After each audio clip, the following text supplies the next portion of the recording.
All right, so hardest question. Sure. First and last name. Lindel Fields. Okay, all sounds good? Okay, we'll start here. You've been in office a few weeks now. How's it going? Woo. 3 weeks today, 3 weeks today. If you'd asked me last week, Tatum, I would have said, you know how you're in the swimming pool and you look up and you can see a little bit of sunlight at the top of the water? That was last week. This week, my nose is above water. I think we're making great progress. 2 board meetings under our belt. Made a couple of big decisions. I'd say things are going pretty well. What have your priorities been these first few weeks? Just kind of getting your footing, getting familiar with everything? Walk me through that. Yeah, a couple of priorities. So we have the state agency that I lead, the State Department, several hundred employees at the agency. So getting to know them, getting folks settled down. They've been through a transition, and that's a lot. But then we have work to do for the state, and getting that work done required a special board meeting to address some teacher licensing, and then this most recent board meeting to pass a budget for the next fiscal year. So the agency and then statewide business. So it's been a dual focus. Sure. Well, yeah. of course, the wheel is always turning there, so Right. it's keeping things going as they have to, while also taking on a really big job. Sure. When you were appointed, you said that you bring the perspective of more than 30 years in education. That includes over a decade as a public school superintendent. You led one of the top performing organizations in the country. So how are you going to bring that perspective to the table to lead this state organization? So being in public education, I understand the perspective of all educators, teachers, support staff, and then being a superintendent, the challenges that come with that, and the good things that come with that. Since retiring, I've been in the culture business, working with schools primarily and other entities with workplace culture. So the things I used at Tri-County, I used in the consulting business, now in running the SDE, and even leading the education philosophy across the state. So I believe it's about culture in all of the schools. So superintendent, public school, then my culture work, using both of those to lead the state agency. So where in there have you found success? You've been successful in your past jobs. How are you going to find that success in this role? So it's not complicated, but it's hard, and it takes consistent communication. So you start with communication. That's what I've done at the agency and with the state. Communication, you get that right, then you can start to build relationships. And it's my hope over the next 60 or so days, those relationships will start to lead to alignment with the legislature and other stakeholders. So right now, communicating, letting the employees know what's going on, let the state know what's going on, and starting to build those relationships. So very basic stuff that will make all the big difference. We hope so. You know, there's education up until this point. There's been a lot of conversation about education. A lot of it has been negative up until this point. And one thing that I have noticed in all of these conversations, you turn on the news, you see one thing, you open up social media, there's another thing. None of it has been about what's happening in the classroom. So how are you going to change that? How do we bring that conversation back, focused on the classroom and doing work to make those improvements that are needed? That's why I'm sitting here today. So I felt kind of a black cloud, kind of a spirit that wasn't something I liked hearing and seeing in education. And so in April or so, I decided to do something about it. So I started thinking about what I could do, and lo and behold, I end up right here. And I think it just starts with appreciating people. Tatum, I believe that teaching is the most noble of all professions. So somebody who gives of themselves to make somebody else's life better, what gets any better than that? So it starts with appreciation. People need 3 things. They need proximity to the leader, they need meaningful work, and someone to say, I'm proud of you. You do those 3 things, people will move mountains for you. So let's start by appreciating those people that are teaching our most precious, our children. So that's what I'm doing different. The concern from the public, parents and educators until this point around education, they've voiced very real concerns. Look at the test scores. There's a lot of room for growth. Where do you start? Yeah. Well, we have 15 months. I'm not under any kind of illusion that we're going to go from 50th to 30th or 20th. I think we can make some real changes in 15 months. You know, a child can go through a grade and a half in 15 months, so we owe it to them to do our best. The only thing I know to do is work on the fundamentals, the X's and O's, and that's why literacy is one of our priorities. Literacy, teacher recruitment and retention, and then pathways, kind of the later stages of education. You know, we have 12 to 14,000 students that graduate every year that don't do anything. So I want to focus on them, but I think we start with the basics, Tatum, the X's and O's, literacy, and teachers. If we do that, then we can start talking about the plays we need to put in place to really move that needle. Well, let's talk about these priorities that Sure. you laid out. The first being reading proficiency. So the new state test scores, they came out, it shows nearly 3 in 4 Oklahoma students are not proficient in reading. What is your approach going to be in that area? Well, I think we have to get aligned as with all of the stakeholders to recognize, first of all, it's not an overnight fix. We have to be committed to this long term. You can't walk around the block today and run a marathon tomorrow. We have to be committed to something significant. You probably heard a lot about the Mississippi Miracle, and I have too, and I'm learning about that. Lots of things in there that we can do, but I think first of all, getting everybody aligned and understanding that's a priority. So I hope I can bring the attitude of camaraderie to get everybody aligned to make that a priority, so we can start teaching the right things to help with literacy. You know, we hear that kids don't like to read. Well, nobody likes to do anything that's hard, and if you get to 3rd and 4th grade and you've been struggling with reading, it's not fun anymore. So we got to get it earlier. And so we have to get our teachers trained to help our students learn better. So is the solution more training? Is it a different kind of curriculum? Is it a whole different approach in the way that we are teaching reading? I think it's all of those things. I think it's training, a different approach. I think if we were just talking about the scores only, I think we could agree that it's not working as good as it could. So I don't know that we have to throw the baby out with the bathwater, but I think a whole new approach, and it starts with teacher training, literacy coaches perhaps, is a good start. So looking at all of those things I think is important. You said something in another interview Sure. that I had read, that it's not so much about making change, what you need to do, but it's making it meaningful. What do you mean when you say that? You want meaningful learning. You want a meaningful approach to some of these challenges that are at your foot.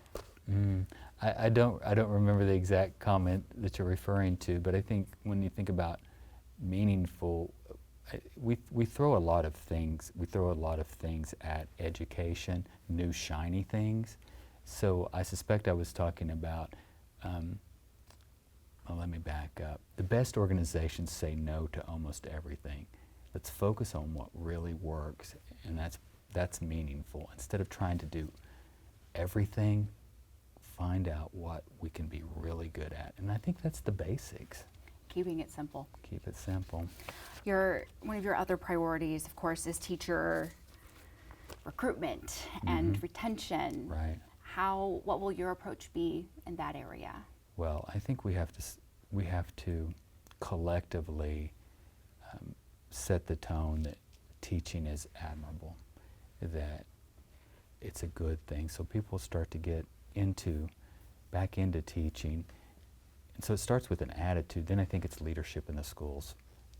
Leaders that set the tone, that create a culture. I don't think teachers leave schools, they leave toxic cultures. So that's one component of that. But again, creating a tone where we appreciate teachers. Since in the last 3 weeks, no less than 10 calls or emails about people who were about to leave or had just graduated and weren't going into teaching, but are. So one specifically had an interview today, and I'm wishing them luck.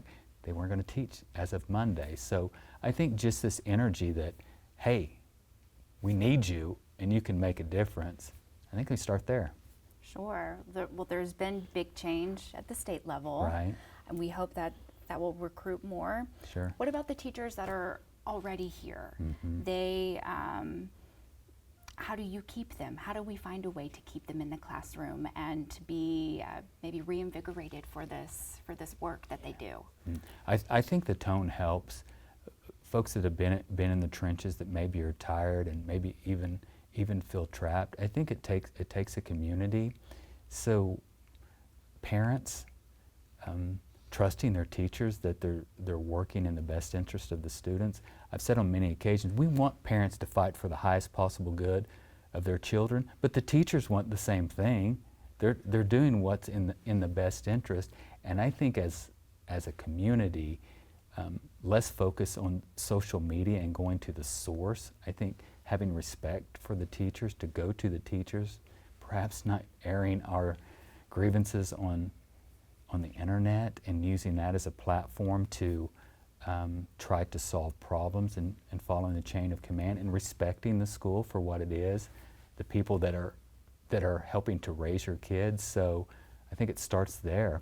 And if teachers feel respected, I think they'll stay. How do you work to rebuild that partnership and relationship with all of our school districts, and then, by osmosis going down to our teachers? There's, like you said, there's been this feeling of a dark cloud. Yeah. Wow, boy, that's a tough question. I think just bringing the positive energy to it. Public schools are doing a really good job and can do a good job. So let's give them a chance. As educators, we have a part to play in that too, right? So we have to do our part and walk the talk. But give them a chance, and let's talk highly of our most noble of all professions. Sure. What about emergency teacher certifications? A really big, and it's not just a problem that is specific to Oklahoma. There is a teacher shortage nationwide. Sure, there is. One of the solutions that we have had here in the state is to issue these emergency teacher certifications to get more people into the classroom. Is that going to be is that a viable solution to try to solve this shortage? Is there a pathway to get these teachers, they love this career, maybe it's something they want to pursue long term? Have y'all had those kind of conversations Yeah, we yet? have had. And just this morning we met with maybe 50 or 60 superintendents and talked about emergency certifications, and they need those right now. So the real question is, how do we train those teachers that have had a skill or been in industry and want to go into teaching, or even teachers that are already there? How do we keep them trained up? We don't just graduate college, go into teaching, and never get trained again. Yeah. So we have challenges with professional development, but finding a way to work with those emergency certified teachers. We know that folks are going to go into teaching now sometimes for just 10 or 15 years, not 30 or 40 years like they used to. So they're going to come in at different points. So emergency certifications as it's defined right now, maybe there needs to be some changes, but for the immediate future, they're very necessary. Sure. Superintendents need them, so they need some flexibility on how to get them trained within the schedule to ensure that they understand the pedagogy and how to work within a school. So I think emergency certifications are here for a minute. It's about how do we keep them and get them trained. Sure. Do y'all plan on maybe, how do I want to ask it? Your teachers are the people that are on the front line. Right. They are working with students every day. If you want maybe a big group think on how do we improve education, they may be the first people you should ask. Have y'all had those conversations about what should our solutions be to kind of up the ante, to really move the needle in education? We haven't had those conversations directly. I've gotten tons of messages and emails, very kind messages, by the way. Lots of people that are willing to enter into the conversation. Today was maybe our second conversation with superintendents. I just got off the phone with our chief of staff about working with the state chamber and other chambers to bring those people into the fold, to talk to them about that. folks just want to be heard and listened to. They have great ideas, so what you're talking about is real important. We haven't got there yet, but that's something we're planning to do. That's interesting. Did you expect to have that kind of feedback almost immediately? It seems people are eager to want to make a change. No, I didn't see that. I didn't see that coming. I think we fielded over 1,200 messages in the first couple of weeks. Wow. So no, I didn't see that coming at all. So I think I've answered them all. If I haven't, please let me know. So yeah, eager to talk with those folks. So just a little bit at a time, but we don't have a lot of time, so we'll be out there and visiting with those schools real soon. So you've got 15 months. Right. You've got a very big job. Mm-hmm. What will be a success for you? 15 months. You're at the end next. What? January 27. Right. Mm-hmm. What would look like a success for you? Yeah. You know, a measurable success is really going to be hard to put out there. 15 months is not that long. No. You know, we talked about steadying the ship, and then I said, well, I want to build a strong foundation for the new person. And now I'm like, if I could just get the ingredients to build that foundation where the State Department hasn't had a lot of turnover, that the culture is going in the right direction, people are happy, I think that's a good starting point. And there's just congeniality among all the stakeholders about what can happen for education. I think that's a really good start. There's potential for some legislation, but we're not even to the session yet. We just passed a budget, so if we can use some of those dollars in unique ways to prop up some of these things we talked about, maybe we can see some meaningful gains. But to put a target on it this soon is going to be hard. But I think in 15 months we'll see a big difference. You talk a lot about culture change. Mm-hmm. That takes time. It does. Trying to move the needle when it comes to student performance, that also takes time. Right. But time is of the essence. Sure. So how do you balance wanting to really move the needle? We don't want to waste time here, but also keep a realistic mindset of, it's okay, we need to take our time. How do you balance those two things? Yeah. So, you know, I'd like to say that the tortoise always wins the race, right? Steady and deliberate, but we don't have a lot of time. There are things that schools can do. We have culture killers in our organization. Sometimes we feel like that there's things that we can't do. But as I spend time with groups, keep talking about just even communicating that dissemination of information is not communication. Get out there and start to have two-way communication. That in and of itself can create a culture shift in an organization almost instantly, overnight, just by having those two-way conversations. And then there's other little techniques, but I think we can make some measurable difference. But are we gonna become the top place to work over 15 months? Probably not, but it is a realistic goal that can happen over a few years. Sure. What are you passionate about as an educator? I saw your eyes light up when you were talking about teachers. Yeah. When you talk about culture, when you just talk about your job in general, what is it that gets you up in the morning? What makes you excited about this job? Yeah. Well, I was an educator for 30 years, and then a business owner for a few years. A whole different world altogether. I think people are my gift. I'm helping them find their gifts, find their strengths, and fight for their highest possible good. It's what I want to do. And I think converting cultures is what I'm passionate about. Creating great places to work where people can thrive. People spend so much of their lives in their jobs, and it doesn't have to be torture. Work doesn't have to be torture. It doesn't have to be a grind. And in education, it's like, oh, I can't wait for school to start. Oh my gosh, will spring break ever be here? Will Christmas ever be here, right? We're looking for the next thing. I don't want it to be like that. Just enjoy going to work every day and pouring into somebody. So I'm passionate about, changing the culture and organization and bringing the best in people. Have you felt a shift? I know you're brand new on the job. Does it feel more positive walking through the doors? Are you seeing more people smile? What is it like when you're coming You to tell work? me. I don't know. You know, when you're from the outside, people are smiling. I imagine people are avoiding me too, right? So I feel like there's a shift in you know, at SDE. I feel like there's a shift in the meetings we're going to. People are smiling. I was at a conference yesterday, and I'm like, this is a really fun group. And they said, well, this is the first time in a long time. So I think that speaks for itself. So I think that it's only 3 weeks, but Sure. I feel like there's been a B12 shot, a bit of injection. I like that.